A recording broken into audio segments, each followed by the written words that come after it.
All right, this is for Listen and Respond for my purple group. We're going to read this book this year together. Throughout our Listen and Respond, we're going to do a chapter per time. So the first thing we're going to do is we're going to preview our book. So I want you to check out this first page. It's called A Wrinkle in Time. It's the graphic novel. They actually made it into a movie, so when you finish, maybe we can watch it together. It was written by Madeline L'Inglay, and then the illustrations were made by Hope Larson. So here's the front cover, and here is the back cover. So I want you to take some time and think about, make 3 predictions about what you think this book might be about and why do you think that based off of the cover. Okay, we're going to go ahead and get started with our first chapter, Mrs. Whatsit.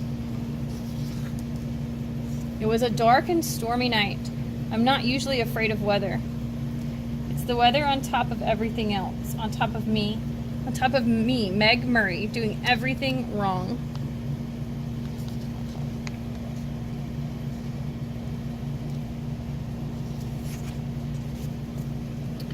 Like school. School's all wrong. Really, Meg. I don't understand how a child with parents as brilliant as yours can be such a poor student. If your grades don't improve, you'll have to stay back next year. Then at lunch, I thought I'd blow off some steam. Hey!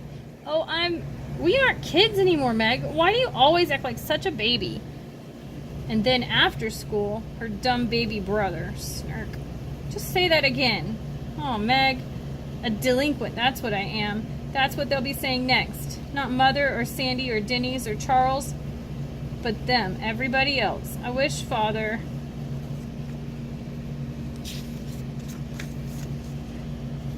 Only Mother can talk about him in a natural way. Only Mother can say things like, when your father gets back. Back from where? And when? Rattle, whoosh, rattle. Sigh.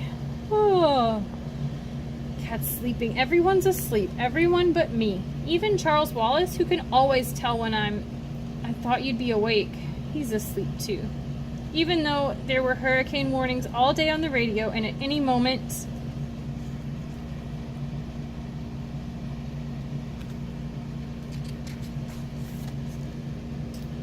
Meg, you asked to have the attic bedroom, and Mother let you because you're the oldest. It's a privilege, not a punishment. Not during a hurricane, it isn't a privilege. Go back to sleep. Just be glad you're a kitten, not a monster like me. Sigh. Huh? What's he barking at? Fortinbras never barks without a reason. Mrs. Buncombe's tramp. It certainly was a tramp. Who else would steal 12 sheets and ride off the line, too? Oh, hello, Meg. Heard from your father lately?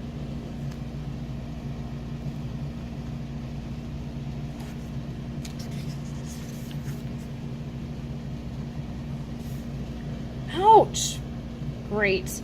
Now I'll have a bruise on my hip on top of everything else. Why must everything happen to me? Foul ball, Dennis. The twins are lucky. They don't have any problems. Fortinbras stopped barking. It must not be the tramp. So it seems like this girl is trying to fall asleep, but she can't because the weather is going on and she feels like her life is pretty rough. Why don't you just stop right here, readers, and go ahead and answer the question on the Respond and Blog sheet. Characters and settings. So I know she's talked about some characters. Go ahead and pick 3 of the characters that she's talked about, and what do we know about them? So she's mentioned her teacher, she's mentioned her mom, she's mentioned the twins, she's mentioned her dad. So those are some different ones. And then what is the setting so far? I think she's been in her room, right? And then how does the setting match with what is happening with the character? And once you finish that, you can jump back into the story. But suppose it is. Suppose he has a knife. No one lives near enough to hear if we've screamed and screamed. Nobody'd care anyhow. Oh well, I'll make myself some cocoa. That'll cheer me up. And if the roof blows off, at least I won't go with it. Hi, I've been waiting for you. Why didn't you come up to the attic? I've been scared stiff. Too windy up there, and I knew you'd be down. How does he always know about me? He knows things about Mother, too, but never Dennis or Sandy. Charles has always been different, special. What must which must be why people think he's just not right. Well, I've heard clever people often have subnormal children. The two boys seem to be nice, regular children, but that unattractive girl from the baby boy and the baby boy certainly aren't all there. Put some milk on the stove for you. It should be hot by now. It's true, he didn't talk till he was almost 4, but Father said... Don't worry about Charles Wallace, Meg. There's nothing wrong with him. Oh? He just does things in his own way and in his own time. I don't want him to grow up to be dumb like me. Oh, my darling, you're not dumb. You're like Charles. You do things your own way at your own pace. It just doesn't happen to be the usual pace. How do you know? How do you know I'm not dumb? Isn't it just because you love me? I love you, but that's not what tells me. Mother and I have given you several tests, you know. IQ tests? Yes, some of them. Is my IQ okay? More than okay. What is it? That I won't tell you? But both you and Charles will be able to do pretty much whatever you like when you grow up. So it looks like to me, readers, that this part when it's blue like this is her thinking back to something that's happened in the past. So let's keep going. Just wait till Charles Wallace starts to talk. You'll see. You'd better check the milk. You know you don't like it when it gets a skin on top. You put in more than twice enough milk. I thought Mother might like some. Might like what? Coco, would you like a liverwurst and cream cheese sandwich? I'll be happy to make you one. That would be lovely, but I can make it myself if you're busy. No trouble at all. How about you, Meg? Sandwich? Please, but not liverwurst. Do we have any tomatoes? One? Alright, if I use it on Meg, Mother? To what better use could it be put? Meg, come look at that bruise. Come let me look at that bruise. Sigh.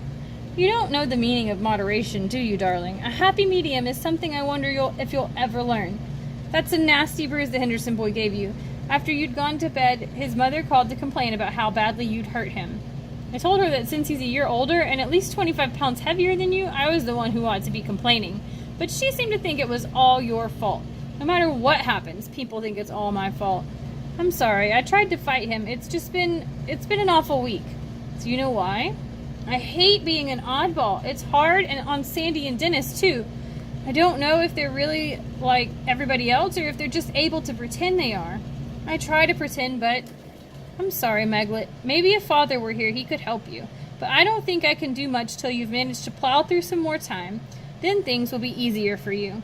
But that isn't much help right now, is it? Maybe if I weren't so repulsive looking. Maybe if I were pretty like you. Mother's not a bit pretty. She's beautiful. I think I'll talk to Mrs. Whatsit about you. Who's Mrs. Whatsit? Therefore, I bet she was awful at your age. How right you are. Just give yourself time, Meg. What's Mrs. Whatsit stand for?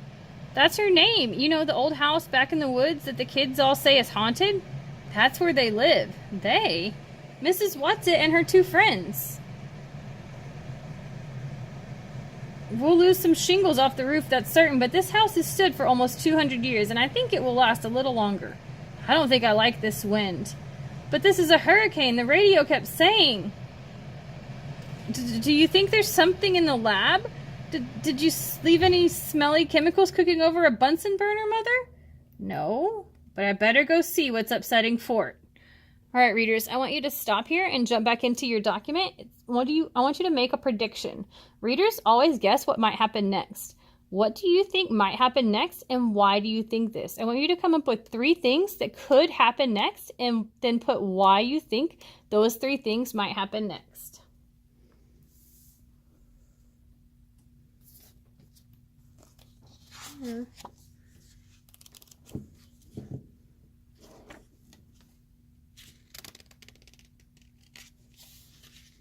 All right, let's see if you were right, readers. So, it's the tramp. What tramp? They were saying all of the post office that a tramp stole Mrs. Buncombe's sheets. I don't think even a tramp would be out on a night like this, Meg. Wait, I'll go with you. No, Meg, stay with Charles and eat your sandwich. Mother can take care of herself. Kick, kick, kick. The dog's looking at the door. Kick. Mrs. Whatsit, what are you doing here? And at this time of night, too. Now, don't You be worried, my honey. What, Mrs. What's it says she lost her way. So was that one of the predictions you made? Was Mrs. What's it would come? It isn't so much that I lost my way as that I got blown off course. And when I realized that I was at little Charles Wallace's house, I thought I'd just come in and rest a bit before proceeding on my way. How did you know that this was Charles Wallace's house? By the smell. Would you like a sandwich, Mrs. Whatsit? I've had liverwurst and cream cheese. Charles has had a bread and jam, and Meg lettuce and tomato. Now let me see. I'm passionately fond of Russian caviar. You peeked! We're saving that for Mother's birthday, and you can't have any. Sigh. No. And you mustn't give in to her, Mother, or I shall be very angry. How about tuna fish salad? Oh, all right. I'll fix it. I'll bet she is the tramp. I'll bet she did steal those sheets. She's certainly no one Charles Wallace ought to be friends with, especially when he won't even talk to ordinary people.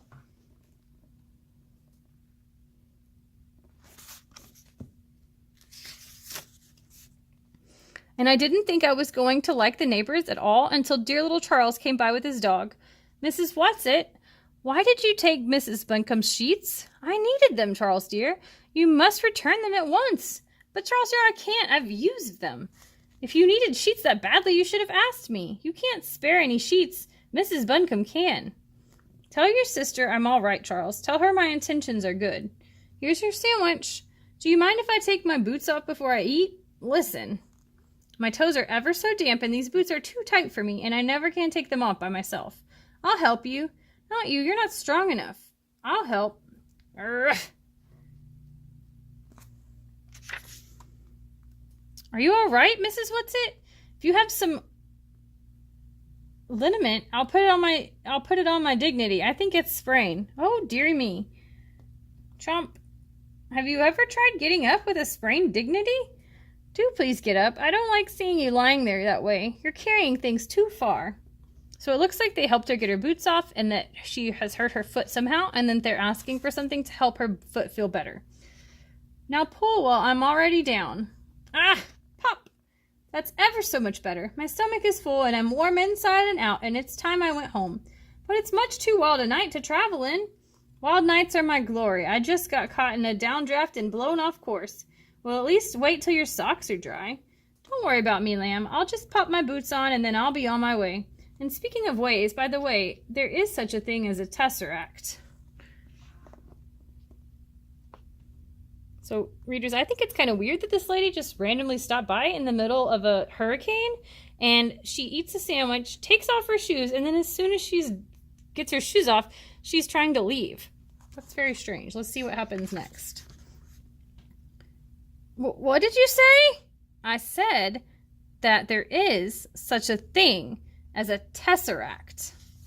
Okay, readers, we're going to stop here because the next chapter is Mrs. Who. So the next thing that we're going to do is I want you to visualize. I don't really know what this word tesseract is, but I want you to think, what do you think the story might look like at this point? What do you think a tesseract might look like? Why do you think the mom has reacted so surprised to Mrs. Whatsit saying tesseract?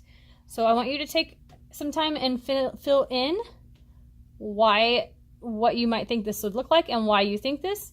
Then you're going to summarize our chapter so far. So in your own words, this story, A Wrinkle in Time, talks about, and then name the character, in the beginning of this chapter, in the middle of the chapter, and at the end of the chapter.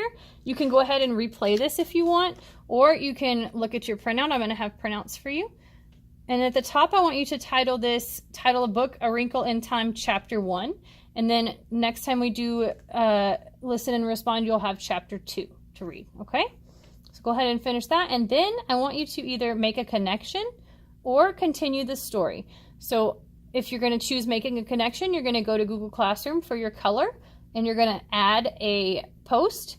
You're going to pick Wrinkle in Time, Chapter 1, Making Connection, and then connect how this connects to you. Maybe you remember having a hurricane. Maybe you have somebody drop by at night. Or you could pick Story Continued. Readers, think about what might happen next if the story were to keep going. You would title your post, A Wrinkle in Time, Chapter 1, Continued, and then say what you think would happen next. And you can find a picture online and include it in your blog and then post it. Once you've finished with all of these things, I want you to turn this in. And then after that, you can go to Lexia, IXL, or MobiMax.